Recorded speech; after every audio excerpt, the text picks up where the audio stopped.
मंगलाचरण जो प्रारंभ हुआ है श्रीमद् भागवत का, वह बड़ा प्यारा श्लोक है। जन्माद्यस्य यतः।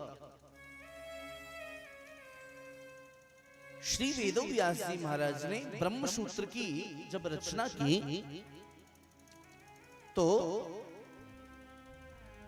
ब्रह्म सूत्र का पहला सूत्र है अथातो ब्रह्म जिज्ञासा। अथातो ब्रह्म जिज्ञासा। जीव के जीवन का परम उद्देश्य क्या हो? बोले सबसे पहली सीढ़ी है महाराज हमें उनके प्रति जिज्ञासा प्रकट हो। मैं कौन हूं? ये शरीर कौन है? आत्मा कौन है? जीव कौन है? ब्रह्म क्या है? प्रकृति क्या है? माया क्या है? जिज्ञासा। आपके अंदर जिज्ञासा हुई तब तो आप आए हो। किसके पास समय ऐसा? अथातो ब्रह्म जिज्ञासा, ब्रह्म सूत्र का पहला सूत्र। और दूसरा सूत्र है ब्रह्म सूत्र का जन्माद्यस्य यतः। तो वेदव्यास जी ने जो उत्तर दिया उसी दूसरे सूत्र से श्रीमद् भागवत जी को प्रारंभ किया। वहां जन्माद्यस्य यतः है, यहाँ जन्माद्यस्य यतोन्वयात् सार्थे सुविज्ञ स्वराट्। उस स्वराट प्रभु की चर्चा शुरू की। अब मैं जो गंभीर बात बताने जा रहा हूं थोड़ी सरल भाषा में बोलूंगा, आप समझने की चेष्टा करना। हमारे यहाँ व्याकरण शास्त्र जो है हमारे शास्त्रों का मुख है। बिना व्याकरण के हम अपने ग्रंथों में प्रवेश नहीं कर सकते, क्योंकि सब संस्कृत है। वेद हो, पुराण हो, उपनिषद हो, सब संस्कृत है। और हमारे शास्त्रों का जो मुख है वह मुखम व्याकरणम। मुख क्या है? व्याकरण है। वेद भगवान का मुख है व्याकरण। अच्छा, वेद भगवान का नेत्र क्या है? आंखें क्या है? वेद भगवान की आंखें हैं ज्योतिष। वेद के 6 अंग हैं। ये सब सनातन का बेश है। इसको स्वयं भी याद करिए, अपने बच्चों को याद कराइए। विधर्मी को महाराज अपने जो उनके जो भी ग्रंथ हैं उसका उनको पूरा नॉलेज है, पर हम अपने बच्चों को अपने सनातन के विषय में ज्ञान नहीं प्रदान कर पाते। इसलिए हम व्यथित हैं, पीड़ित हैं। अपने बच्चों को, अपने संतानों को बताइए। वेद कितने? 4। ये सब चीजें याद कराइए। और वेदांग कितने? 6। उसमें मुख्य है व्याकरण। थोड़ा थोड़ा संस्कृत का अभ्यास होना चाहिए। अब तो ऑनलाइन का जमाना आ गया। अभी मैं आ रहा था, कहां से कथा थी अभी? पिछली कथा टाटा नगर से। तो टाटा नगर से आ रहे थे प्रधान जी, पवन भगवान ध्यान से श्रवण करिएगा। जब आ रहे थे लौट के वहां से, तो रास्ते में एक फैमिली मिले मुझे। सेकंड एसी में मैं था, साइड लोअर सीट था मेरा। अब रात को अचानक से 1 बजे नींद खुली और संयोग से हमारे नवीन भगवान और आचार्य भगवान और पूरी टीम दूसरे बोगी में थी, मैं दूसरी बोगी में था। अब रात को 1:30 बजे मुझे गीता पढ़ने का भूत सवार हो गया। अब कहां से गीता पढ़ूं, किसको जगाऊं? अब इतनी गीता जी की याद आवे। सत्य घटना भी 10 दिन पुरानी बात। गीता जी कहां से लेकर के आऊं, कहां से पढ़ूं?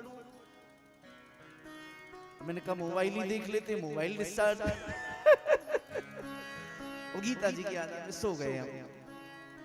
प्रातः काल हुआ, जब आंखें खुली तो सामने वाले बर्थ पे एक परिवार आया था और वो आकर के उन लोगों ने प्रणाम किया। और मैंने कहा कब आए? बोले सरकार देर रात्रि को हम लोग आए और आपसे सत्संग श्रवण करने की इच्छा। मैंने कहा ट्रेन में सत्संग? मैंने कहा जरूर श्रवण कराएंगे। मैंने कहा अपना थोड़ा परिचय दो। तो बोले महाराज ये मेरी बेटिया है और ये बेटा है, और आपकी कृपा से इन बच्चों को पूरी गीता जी याद है। छोटी बिटिया मुझे लगता है ज्यादा से ज्यादा 5-6 साल की होगी। मेरे आंखें नम हो गई। बिहारी जी गीता जी सामने भेज दी मुझे, मेरे सामने। तो 1:30 बजे रात को आपकी याद क्यों ना आवे?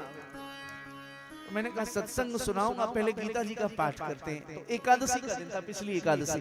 अभी एकादशी आई नहीं है, एकादशी का दिन। तो एकादशी का दिन मैंने कहा पाठ करते हैं, तो बोले गुरुजी भक्ति योग निकालते हैं। 12वां अध्याय गीता जी का भक्ति योग है। पंजाब में बड़ा प्रभाव है। परम पूज्य स्वामी गीता मनीषी महामंडलेश्वर स्वामी ज्ञानानंद जी महाराज, शायद इधर भी आना जाना है उनका, हरियाणा पंजाब में लोग उनको बहुत मानते हैं। कृष्ण कृपा धाम वाले पूज्य महाराज श्री, उन्होंने भी बहुत कथाएं इस शरीर की कराई, उधर करनाल, सोनीपत, पानीपत क्षेत्र में बहुत कथाएं। तो उनकी कृपा से गीता जी में प्रवेश इस शरीर को मिला, तो हम लोग पाठ करने लगे गीता जी का। आश्चर्य की बात, दोनों बच्चों को गीता जी या माता पिताजी को पूरी गीता या मैं ग्रंथ देख के पढ़ रहा हूँ, और वो छोटे छोटे बच्चे बिना देखे पढ़ रहे हैं पैंट शर्ट में। इतनी ग्लानि हो मन में, मैंने कहा देखो ये बच्चे पैंट शर्ट वाले छोटे छोटे, इनको पूरी गीता याद है, और मैं धर्माचार्य हूँ, मुझे पूरी गीता। हालांकि ऐसा नहीं, कोई साथ में गाए तो बोल सकता हूँ, लेकिन हृदय में पीड़ा हुई। फिर मैंने पूछा, भाई गीता जी कैसे पढ़ी आपने? बोले गुरुजी ये कोरोना की कृपा से हो गया। मैंने कहा कोरोना क्या क्या हुआ? बोले गुरुजी स्कूल कॉलेज सारे बंद हो गए थे, तो दक्षिण भारत की कुछ संस्थाएं ऑनलाइन गीता का क्लासेस दे रही थी, और हमने अपने बच्चों को गीता का क्लासेस ऑनलाइन दिलाया, और वो बाकायदा शिक्षा परीक्षा हर हफ्ते लेते। इतना अच्छा लगा। ये बात मैं इसलिए बता रहा हूँ, और विश्वास नहीं तो मैंने कहा भाई देखो मैं भूल भी जाऊं, तो मैंने कहा हम लोग गीता पाठ करेंगे, थोड़ा तुम लोग लाइव कर लो। तो मैंने मेरे फेसबुक पे लाइव करने के लिए कह दिया। देखो अभी 10 दिन पुरानी बात है ये, मेरे पेज पे जाओगे आप श्री योगेश प्रभाकर जी, तो उस पेज पे वो लाइव है, और उसमें वो बच्चे आपको पाठ करते हुए बिना देख, आप लोगों ने देखा होगा गोपाल जी, तो आप देखते। तो मेरे कहने का आशय ये है, अपनी संस्कृति से हम अपने बच्चों को जोड़ें। यदि आप वास्तव में सुख देना चाहते हो अपने संतानों को, तो गीता जी से, रामायण जी से जोड़िए अपने बच्चों को। डेली 2 श्लोक आप पढ़िए गीता जी का।